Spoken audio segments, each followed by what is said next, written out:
Γεια σας, είμαι ο Μελάνη Παναγιώτης, φοιτητής του Τμήματος Πληροφορικής του Δημοκρίτου Πανεπιστήμιου Θράκης.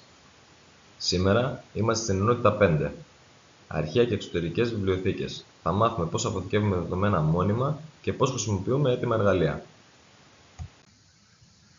Ας ξεκινήσουμε με ένα ερώτημα. Τι γίνεται με τα δεδομένα μας όταν κλείνουμε το πρόγραμμα? Χάνονται. Μέχρι τώρα, κάθε φορά που τρέχαμε το πρόγραμμά μας, ξεκινούσαμε από την αρχή. Με τα αρχεία αυτό αλλάζει. Αποθηκεύουμε δεδομένα μόνιμα, μπορούμε να τα ξαναδιαβάσουμε και να τα μοιραστούμε. Και με τις βιβλιοθήκες δεν χρειάζεται να γράφουμε τα πάντα από την αρχή. Χρησιμοποιούμε έτοιμα εργαλεία, όπως λέει και ο Piaget, η γνώση οικοδομείται μέσα από αλληλεπίδραση με το περιβάλλον. Πώς δουλεύουμε με αρχεία στην Python? Με την εντολή Open. Έχουμε τρεις τρόπους. Το R για ανάγνωση, διαβάζουμε ένα αρχείο που υπάρχει.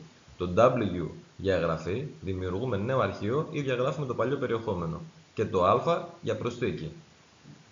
Γράφουμε στο τέλος χωρίς να χάσουμε τα παλιά δεδομένα. Πολύ σημαντικό. Χρησιμοποιούμε πάντα with open. Κλείνει αυτόματα το αρχείο μετά.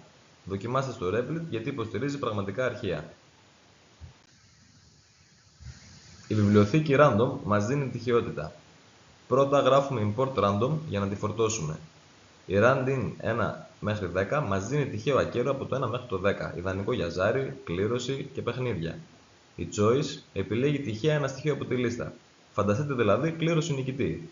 Η shuffle ανακατεύει τη λίστα, σαν να ανακατεύεις μια τράπουλα.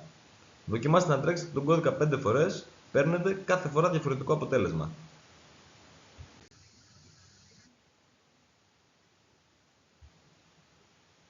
Η βιβλιοθήκη Math.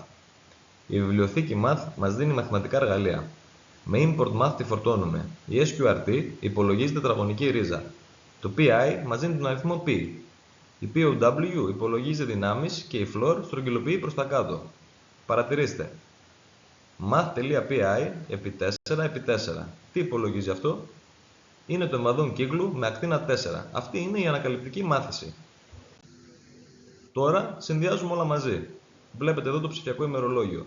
Ανοίγουμε αρχεία, γράφουμε σημειώσεις, το ξαναδιαβάζουμε και με random.choice επιλέγουμε μια τυχαία σημείωση.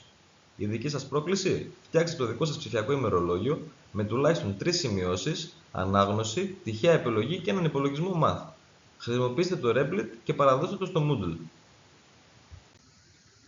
Σήμερα λοιπόν μάθαμε το Open με R, W, A για αρχεία, τη βιβλιοθήκη Random για τυχαιότητα, τη βιβλιοθήκη Math για υπολογισμούς και το Import για να φορτώνουμε εργαλεία. Στην επόμενη και τελευταία ενότητα θα φτιάξουμε ένα ολοκληρωμένο mini project που συνδυάζει όλα όσα μάθαμε. Σας ευχαριστώ.